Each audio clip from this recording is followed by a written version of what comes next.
Amém. Eu gostaria de convidá-los a abrirem as vossas Bíblias em João 14, versículo 6. E ler um versículo bem conhecido dos irmãos. João 14, versículos 5 e 6. Nova Bíblia Viva.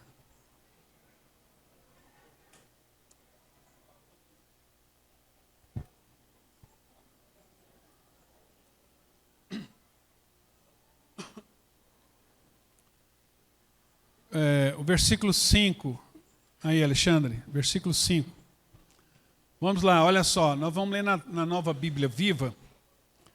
É uma Bíblia de mais facilidade de leitura, uma linguagem mais moderna, né? Diz assim: Senhor, nós não sabemos para onde o Senhor vai, disse Tomé. Como então podemos saber o caminho? Jesus disse: eu sou o caminho, a verdade e a vida. Ninguém pode chegar ao Pai a não ser por mim. Se vocês realmente me conhecessem, então saberiam quem é o meu Pai. Desde agora vocês o conhecem e o têm visto. Filipe disse: Senhor, mostra-nos o Pai e ficaremos satisfeitos. Jesus respondeu: vocês nem sabem ainda quem sou eu, Filipe. Mesmo depois de todo esse tempo que tenho estado com vocês, qualquer um que me vê, vê o Pai. Portanto, como você está pedindo para ver o Pai? Amém? Vamos orar? Pai, eu quero te dar graças nessa manhã, pela leitura da tua palavra, que o Senhor possa falar com a tua igreja hoje. Queremos fortalecer os fundamentos que já foram lançados, Senhor, e que todos nós possamos compreender, ouvir tua voz, receber em nosso espírito, em nosso coração, a tua palavra, e que a nossa fé seja edificada nesta manhã. A nossa fé seja fortalecida em nome do Senhor Jesus. Amém. Queridos, esse texto é um dos textos mais famosos da Bíblia, mais conhecido da Bíblia, né? Onde Jesus diz para os discípulos algo fantástico aqui, que ele vai falar o caminho para Deus. E no caminho para Deus, ele vai usar uma ilustração do tabernáculo. O tabernáculo que tinha no deserto, quando o povo saiu do Egito, o tabernáculo era uma tenda. E essa tenda tinha 3 compartimentos. Ela tinha 3, o pátio, o lugar santo e o lugar santíssimo. Para cada compartimento havia uma porta. Havia uma porta para o pátio, uma porta para o santuário e outra porta para o lugar santo dos santos. O pátio é onde é oferecido os sacrifícios. O lugar santo é onde ficava a mesa dos pães, da propiciação, o incensário, o candelabro. Ficavam ali todas as coisas necessárias para o sacerdote ministrar. E havia uma outra porta, uma feita de cortina colorida, de azul, vermelho, né, toda traçada, costurada com fios de ouro, uma cortina muito pesada, que era chamada de véu do templo, que separava o santuário do lugar santo. E no lugar santo ficava ali uma caixa de madeira toda banhada de ouro. Lá dentro dessa caixa você tinha as 2 tábuas dos 10 mandamentos, escritas pelo próprio Deus. Você tinha a vara de Arão, que estava toda florida ali, e você tinha também um pouco de maná que eles haviam colhido e guardado ali. Aquela caixa tinha uma tampa e tinha 2 anjos em cima, um olhando para o outro, e essa tampa chamava-se propiciatório. E esses querubins, 2 anjos ficavam olhando um de frente para o outro, e as asas deles tocavam um na asa do outro. E Deus falava assim, olha, no meio dos querubins, eu vou me revelar a vocês. Eu vou falar a vocês no meio dos querubins. Eu vou me revelar, eu vou manifestar para vocês. Então ali, no meio do querubim, saía uma tocha de fogo, quando Deus manifestava, e essa tocha varava ali a tenda, e até lá nas nuvens, uma tocha e cobria o céu todo com a glória de Deus. E aí Jesus usa essas 3 portas, a porta do santuário, a porta do pátio, do santuário e do lugar santo, para falar que ali era um caminho. Você entrava no pátio, oferecia o sacrifício, era lavado, era purificado, e aí você podia então entrar no santuário, e no santuário ali tinha os pães da propiciação, tinha um candelabro, você podia estar na presença de Deus naquele lugar ali. E para as pessoas, em lugar santo, apenas o sumo sacerdote, uma vez por ano, ele entrava ali, diante da arca, e oferecia sacrifícios pelo povo inteiro. Propiciatório, a tampa chamava propiciatório, porque era... O que é propiciatório? Então, presta atenção, para você nunca esquecer essa palavra. Propiciação. É uma palavra que a maior parte das pessoas não sabe. Tempo atrás eu dei uma palavra só falando sobre propiciação. A palavra propiciação é uma linguagem religiosa e é um hábito de várias religiões do mundo inteiro fazem propiciação. Todas as religiões do mundo acreditavam o seguinte, que quando Deus estava nervoso, então os gregos, romanos, os hindus, todas as religiões do mundo, tribos de índio, quando Deus estava nervoso, você precisava aplacar a ira de Deus. Você fez alguma coisa, essa coisa deixou Deus nervoso, e aí agora você tem que oferecer alguma coisa para acalmar a ira de Deus. Você tem que dar ali um calmante para Deus. Então, por exemplo, quando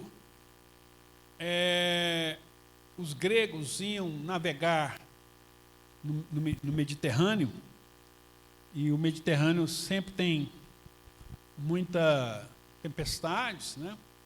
E ali, o que eles faziam? Inclusive, no livro de Atos, mostra ali Paulo fazendo viagem pelo Mediterrâneo e um tufão passa ali e mostra o caos. Então, eles tinham muito medo de atravessar o oceano. Por isso que ficou aí milhares de anos aí, apenas o velho continente e as Américas não foram descobertas pelo Ocidente, porque o medo de se atravessar o oceano. Então, havia muitas lendas, tinha dragões, os gregos falavam em uma divindade chamada Poseidon, que era o deus que tomava conta dos oceanos. Então, quando eles iam fazer viagem, eles faziam primeiro sacrifícios a esse deus. Deus, no seguinte, nós queremos atravessar o Mediterrâneo, seja propício a nós, seja ao nosso favor. Se nós tivermos feito alguma coisa errada, perdoa os nossos pecados. Aí eles ofereciam de tudo, né? Inclusive, existiam vários povos e civilizações que ofereciam até mesmo pessoas. Pessoas, já viu aqueles desenhos lá do Pica-Pau? Que lá, um vulcão, eles jogavam pessoas lá dentro, que eles achavam que o vulcão era um deus, e que quando ele entrava em erupção é porque ele estava nervoso. Você precisava aplacar a ira de Deus.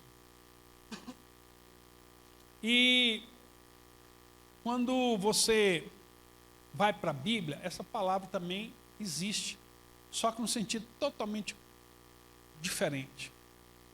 Porque na Bíblia, a propiciação, então, lembrando os irmãos que a propiciação é o povo aplacando a ira de Deus. Na Bíblia, fala o contrário. É Deus fazendo propiciação para que o povo não morra. Então, enquanto todos os povos faziam sacrifício, assim, faziam um sacrifício para Deus não matar o povo, na Bíblia a propiciação é um sentido diferente. Deus faz um sacrifício para que o povo não morra. O sentido é invertido. E você precisa prestar atenção nisso e entender isso aqui. Isso que é muito importante. Vou repetir pela terceira vez. Todos os povos faziam sacrifícios para Deus não matar o povo. Na Bíblia, é Deus que faz um sacrifício em favor do povo. Aí se pergunta, mas Deus faz um sacrifício para quem? Para Ele mesmo. Porque não há ninguém que poderia fazer um sacrifício que pudesse aplacar a ira de Deus. Por quê? Porque pressupõe-se que a pessoa que vai fazer um sacrifício tem que ser uma pessoa pura, santa, íntegra, honesta, sem pecado. E aí não há essa pessoa na terra. Quem pode oferecer para nós o sacrifício? Davi? Sem chance. Moisés? Ninguém. Não havia nenhum ser humano capaz de oferecer um sacrifício. A Bíblia fala que todos pecaram e foram destituídos da glória de Deus. Então, todos pecaram. Todo mundo pecou. Não há ninguém que possa chegar e oferecer para Deus um sacrifício, porque essa pessoa está contaminada. Então, deixa eu ilustrar para vocês aqui. Hoje nós temos uma doença chamada hanseníase, né? Que está controlada, existem medicamentos que controlam isso. No passado, não se chamava hanseníase, se chamava lepra. Então, a lepra é uma doença altamente contagiosa. E a lepra, ela comia o seu corpo em vida. Então, comia as suas mãos, os seus braços, o seu rosto, a orelha caía, o nariz caía a pele, caía tudo. E é uma doença, a pessoa ficava completamente desconfigurada. Tanto é que na Bíblia foi se criada ali, lá no Velho Testamento ainda, antes de entrar na Terra Prometida, Deus criou os leprosários. Aqui em Goiânia nós temos um leprosário aqui, na colônia Santa Marta, apesar que está praticamente quase que meio desativado, mas está lá, funciona ainda. Então, são as cidades para que essas pessoas pudessem viver, porque a lepra é altamente contagiosa, e a Bíblia compara a lepra ao pecado. O pecado, quando entra na sua vida, te arrebenta, acaba com tudo. Então, imagine,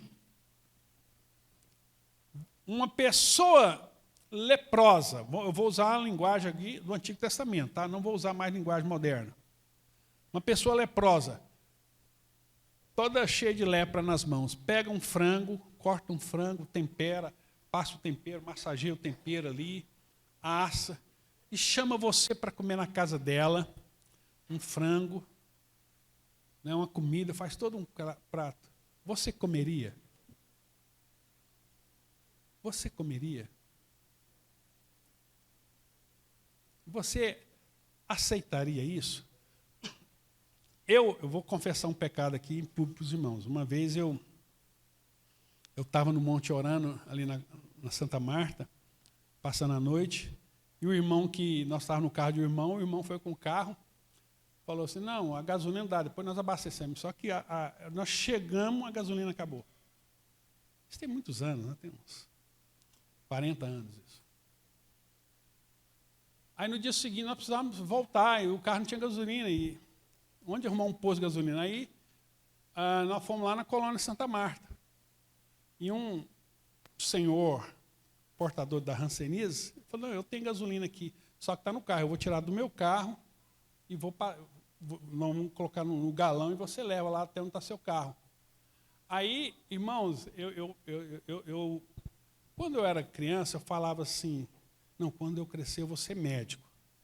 Logo na adolescência eu vi que eu nunca serviria para ser médico. Eu não aguento ver um cortadinho que eu passo mal, não aguento ver sangue, essas coisas. E aí eu estou lá diante de um irmão, né, que está portador de lepra, com a cara toda desconfigurada, assim, tudo assim. E eu estou ali assim, gente, eu preciso dessa gasolina. Jesus, eu sou crente, eu tenho que... Jesus, o Senhor mora em mim, o Senhor habita em mim, eu tenho que conviver com esse irmão aqui. Aí ele chupou a gasolina, chupava assim, só que ele não tinha força, a gasolina não voltava do tanque. Tenta você.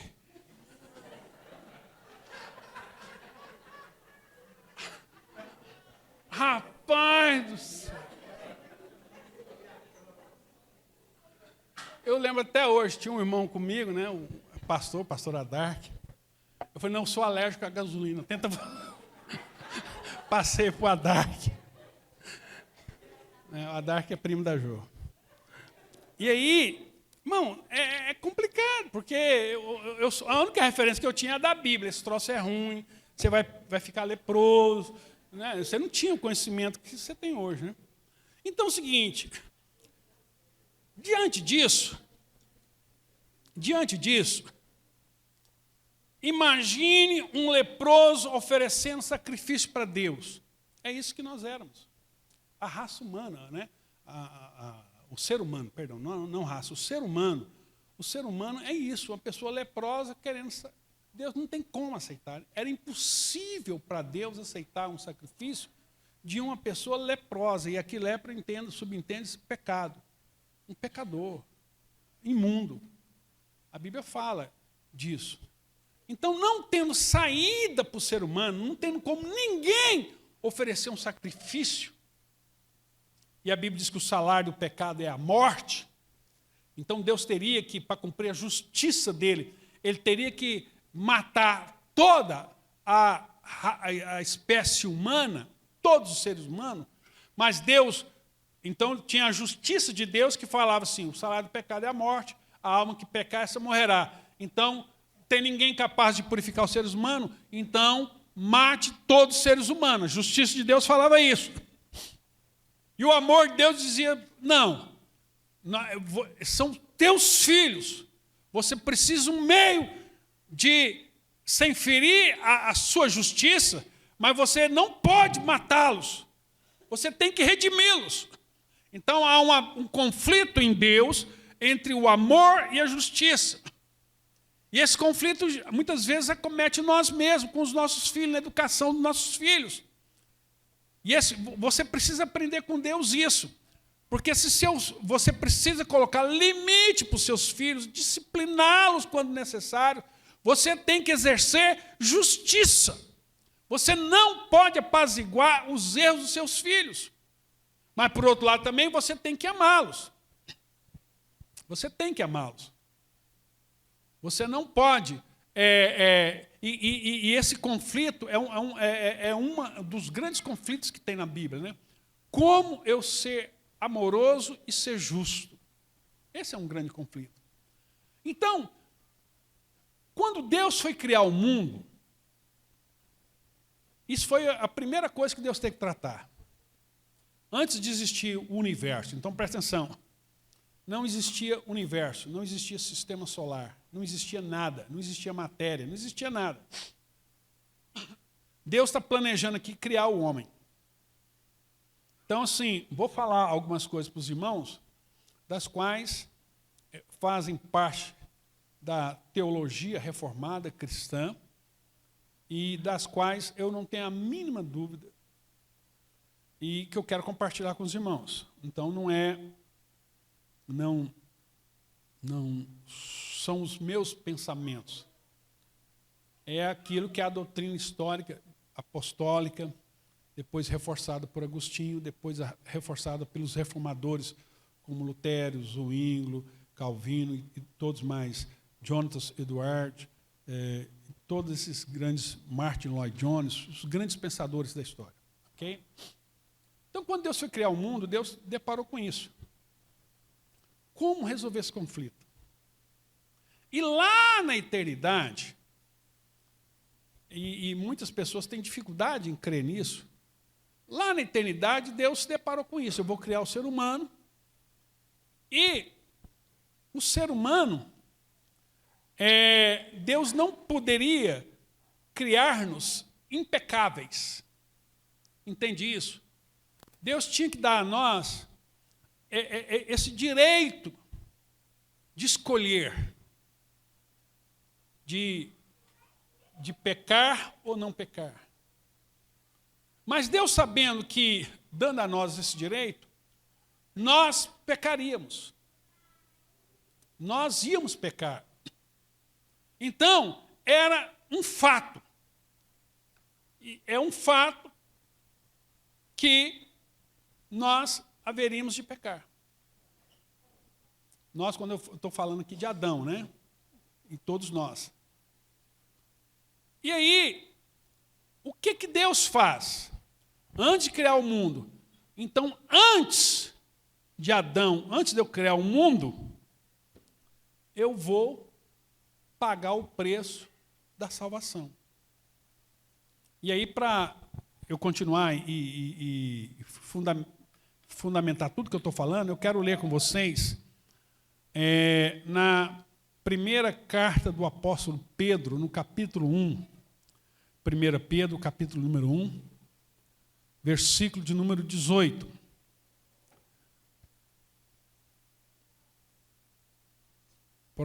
Ok? Então vamos lá. Diz assim: Deus pagou um resgate para livrar vocês do caminho que seus antepassados tentaram seguir para chegar ao céu.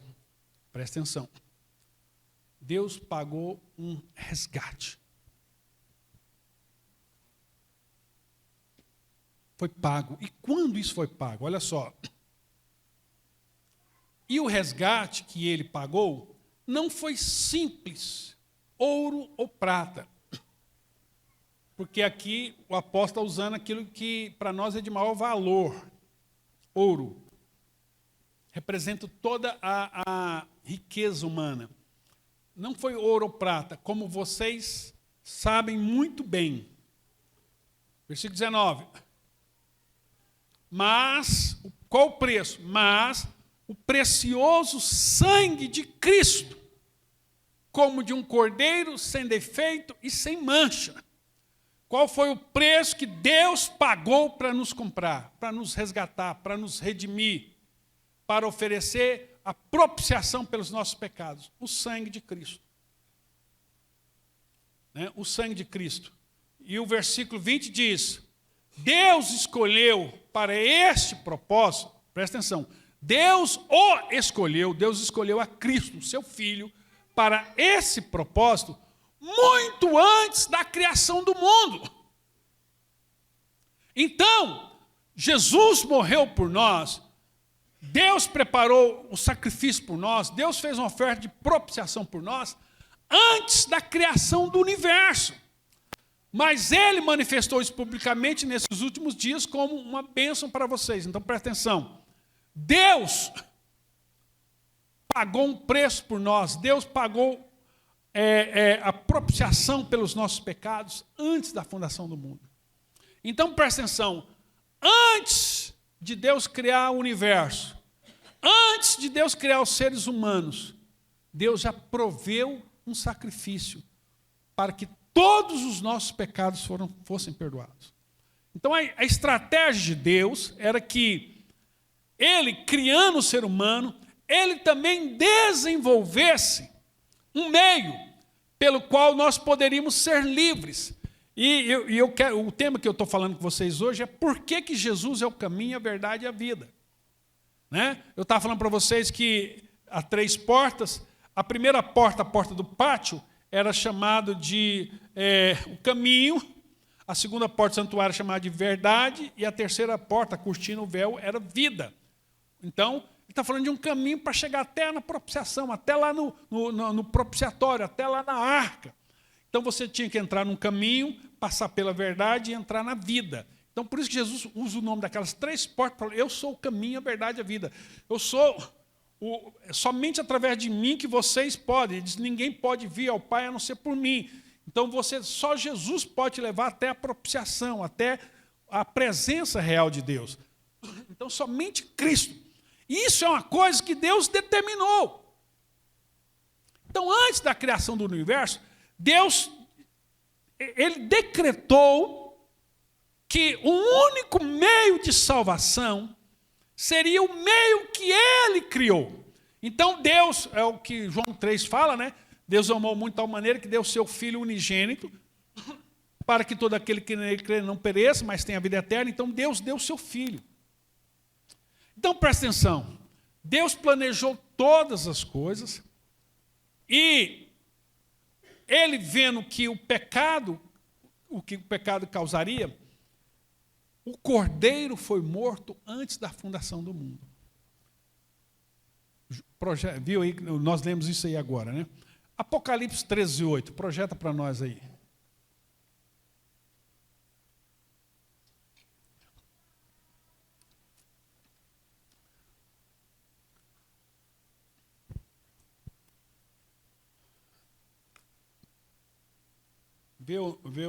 Não, é 8. Apocalipse.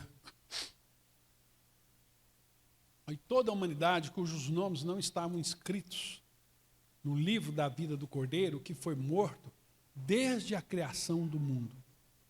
Então presta atenção, olha o que o texto está dizendo.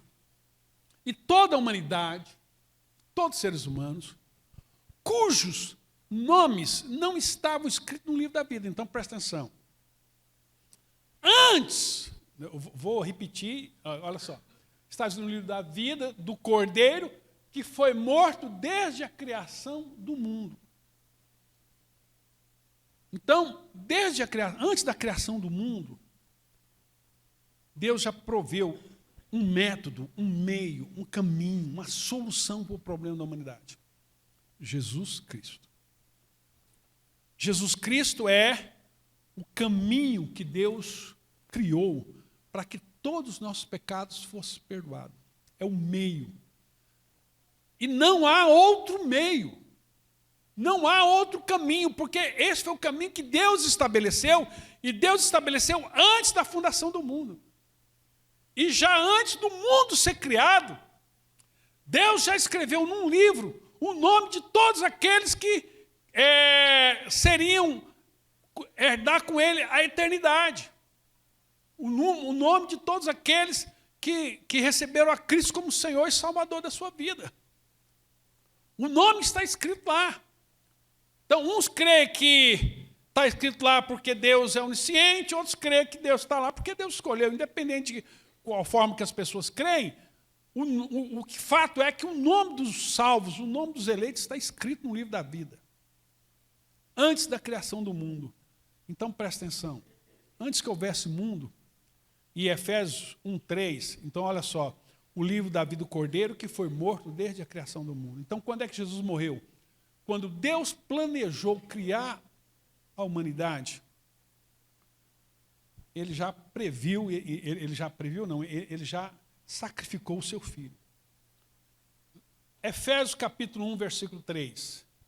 Efésios 1:3, olha só. Como louvamos a Deus, Pai do nosso Senhor Jesus Cristo, que nos abençoou com as bênçãos do céu por pertencermos a Cristo. 4. Muito antes de criar o mundo, muito antes de criar o mundo, Deus nos escolheu para pertencermos a Ele. Está vendo? Muito antes de Deus criar o mundo, Deus já nos chamou, Deus já nos escolheu.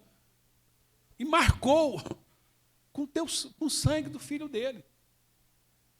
Naquela época, Ele decidiu fazer-nos santos aos seus olhos. Sem uma única falta. Então, presta atenção. Todo aquele que recebe Jesus como seu Senhor e Salvador tem todos os seus pecados perdoados. E os seus pecados são perdoados de tal forma que é como se você nunca tivesse pecado. Nunca. Por mais pecador que você tenha sido no passado, se você recebeu Jesus de verdade no seu coração, O sangue de Jesus Cristo nos purifica de todos os pecados. A nós que nos encontramos diante dele, cobertos com seu amor. Então, esse é o meio. E por que eu estou falando para os irmãos? Para os irmãos, porque essa verdade, que Jesus é o caminho, a verdade e a vida, isso aí vai trazer muitas perseguições para nós. Isso aí, muitas pessoas já morreram no mundo por causa disso. E aqui, nós não somos uma igreja que não tem absolutos. Isso aqui para nós é um absoluto inalienável. Há um só Senhor, há um só Salvador, há um só Deus, Jesus Cristo. Jesus Cristo. Isso é inegociável. Então, só há um meio do homem chegar até Deus, através de Jesus Cristo. Então, olha só. Romanos capítulo 8, versículo 1. Romanos 8, 1 diz assim. E aqui, nós queremos ser assim, bem radicais nisso, irmãos. Porque, às vezes, as pessoas falam assim para você, assim, mas eu sou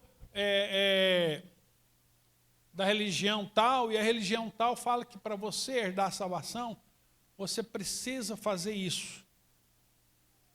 Você precisa fazer aquilo, você tem que fazer aquilo outro. Querido, isso aí é invenção humana. Para Deus só existe um meio de seus pecados ser perdoados, através de Cristo. Então, olha só, Romanos 8, versículo 1.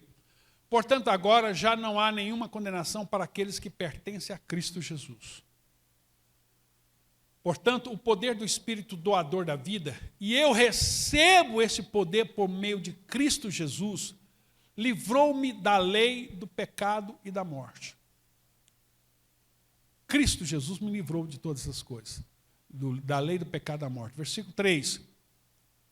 Não estamos a salvo das garras do pecado só pelo fato de conhecermos os mandamentos de Deus.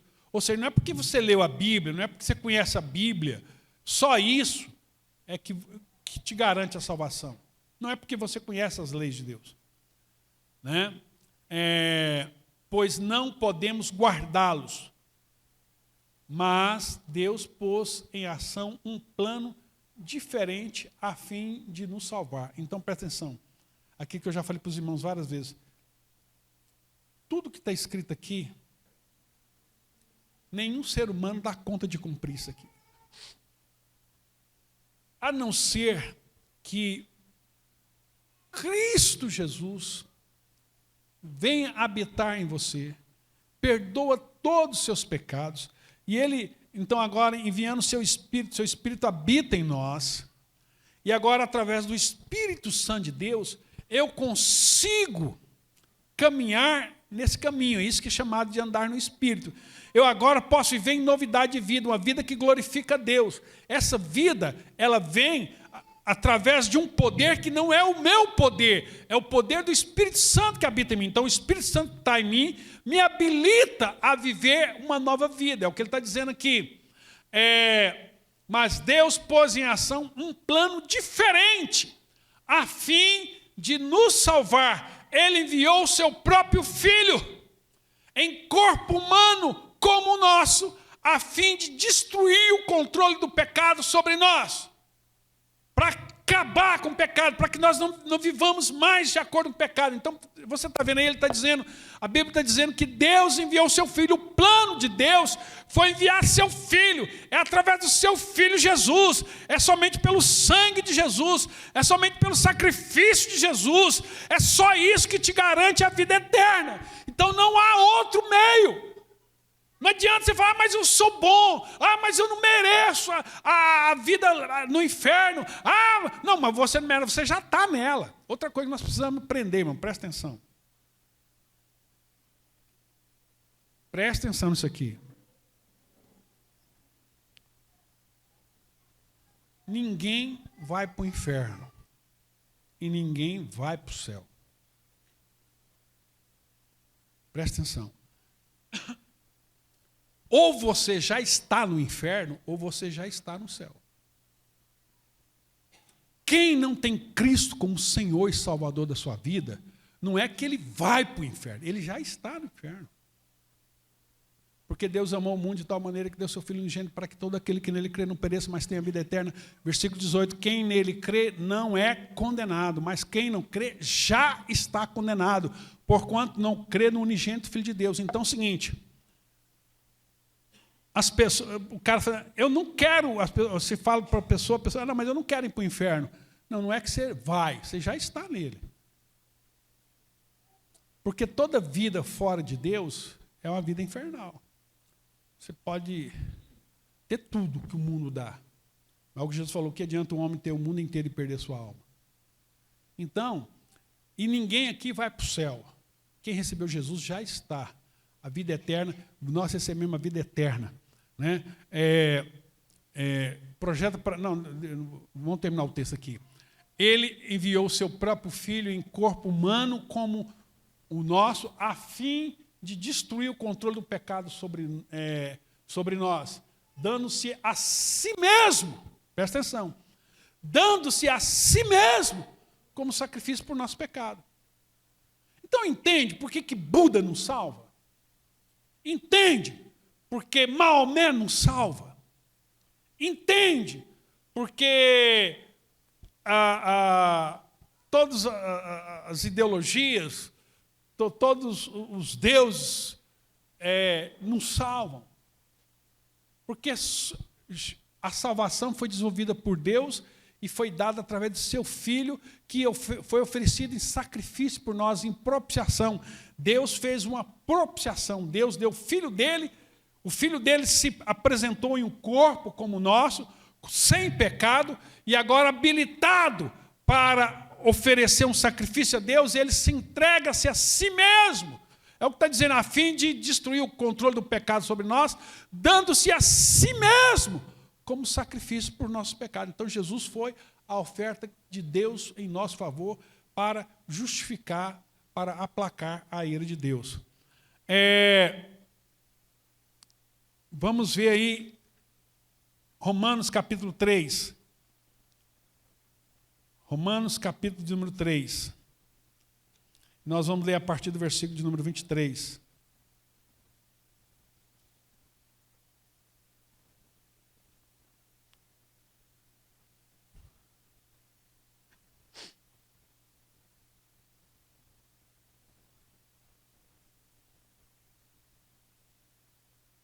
Pronto? Pois todos pecaram, todos fracassaram e estão afastados da glória de Deus. Todos.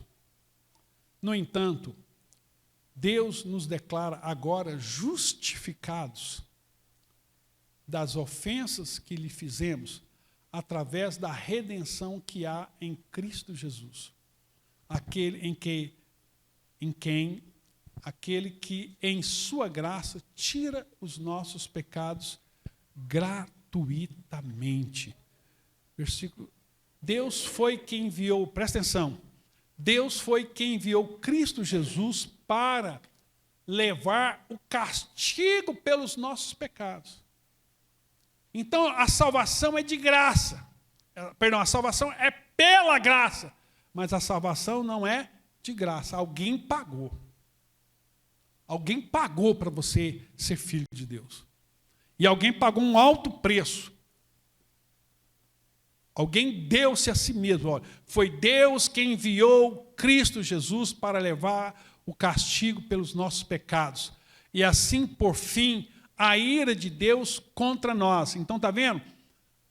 O problema, a ira de Deus... Então, as pessoas perguntam assim, para quem Cristo pagou o preço? Deus nos comprou de quem? Então, tem pessoas que pensam, Deus nos comprou do diabo. Não, irmão. Deus não nos comprou do diabo. Deus jamais pagou para o diabo para poder ter a gente. Isso não existe. O preço que Jesus pagou na cruz não foi pago em favor do diabo, para o diabo. Foi Deus ofereceu o seu filho para ele mesmo, para aplacar. Olha o que o texto está dizendo. Deus foi quem enviou Cristo Jesus para levar o castigo pelos nossos pecados e assim por fim a ira de Deus contra nós. Porque então Deus ofereceu-se a si mesmo para poder ser justo, para não ter que nos matar.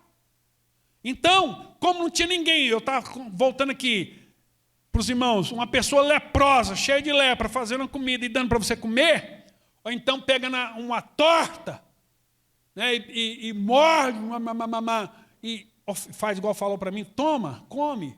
Então é imundo, ninguém quer, nenhum ser humano podia fazer isso, nenhum ser humano. Então Jesus vê nessa situação, Jesus pega, se faz carne, vive uma vida sem pecado e se entrega em favor de nós.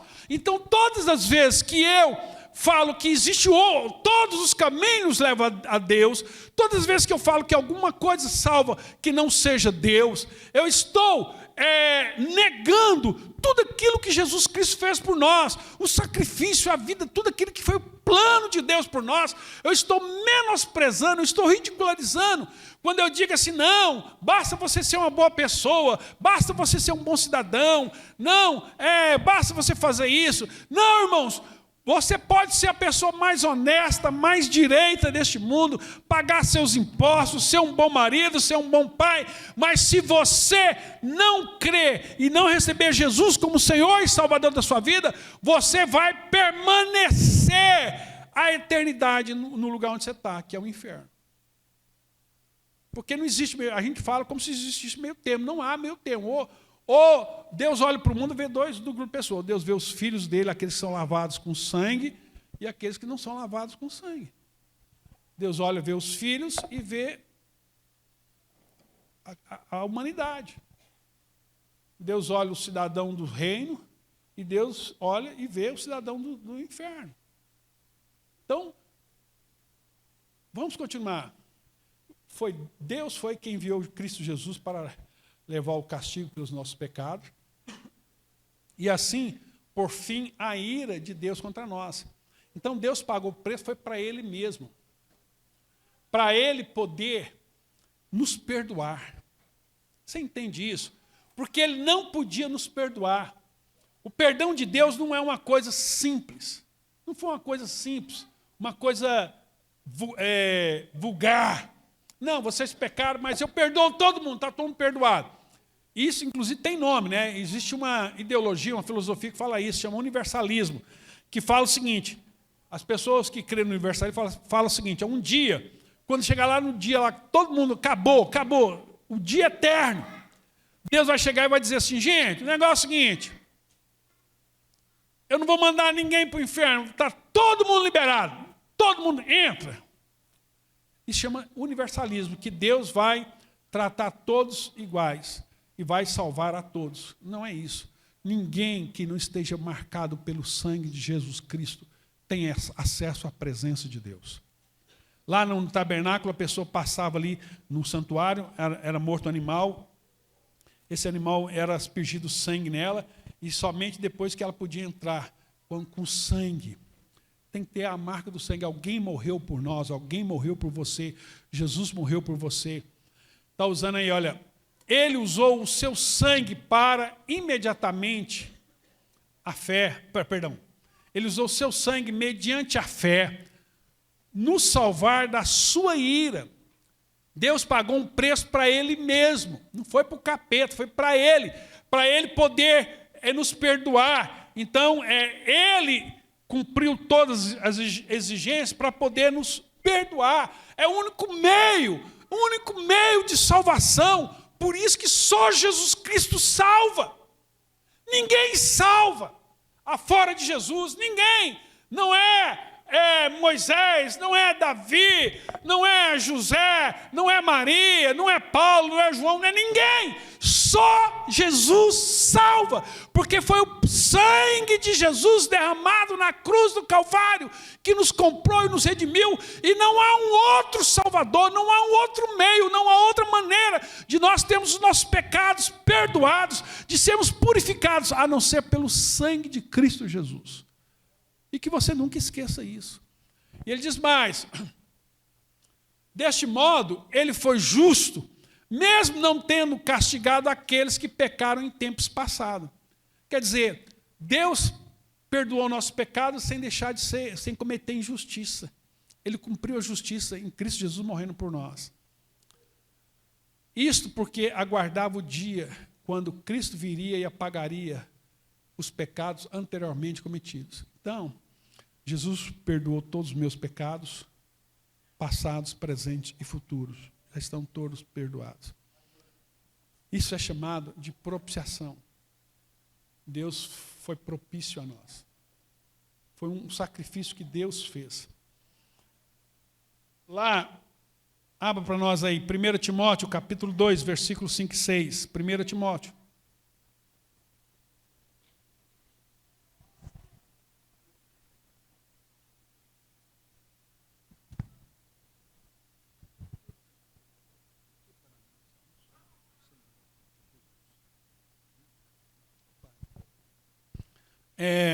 Vamos lá, projetou aí? 1 Timóteo, capítulo 2, versículo 5. Há um só Deus e um só mediador entre Deus e os homens, o homem Cristo Jesus. Dúvidas? Você não entendeu o que está escrito aí? Alguém não entendeu? Há um só Deus e um só mediador entre Deus e os homens. Não, volta lá, pode deixar lá. O homem Cristo Jesus. O homem Cristo Jesus. Atos, capítulo de número 4, versículo 11 e 12. Achou? 2 Coríntios. Capítulo de versículo. Vamos lá, Atos. Porque esse Jesus é a pedra rejeitada pelos construtores e que se tornou a pedra principal. Agora presta atenção, versículo 12. Não há, preste atenção, não há salvação em nenhum outro nome. Não há salvação em nenhum outro. Não há salvação em nenhum outro. Pois debaixo do céu não existe nenhum outro nome dado entre os homens pelo qual possamos a ser salvos. Não há nenhum outro nome. Não há nenhum outro nome. Há um versículo lá em 2 Coríntios, capítulo 8. O Tiago não, mas não é isso. Há um versículo em Coríntios que fala, 2 Coríntios, se não me engano, Coríntios 8, que fala assim, é 8:6, né? 2 Coríntios, capítulo 8.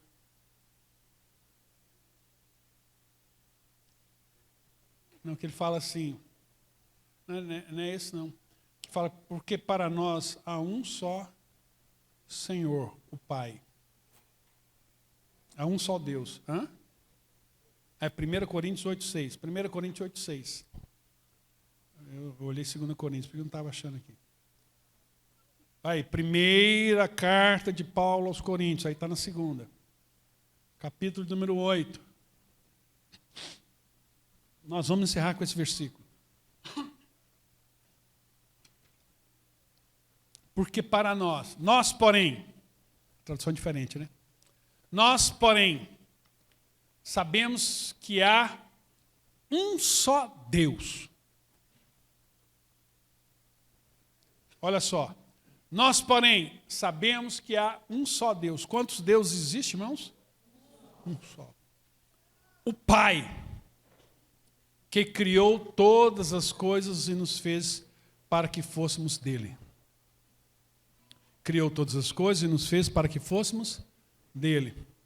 E um só Senhor, Jesus Cristo, que fez todas as coisas por meio de quem vivemos.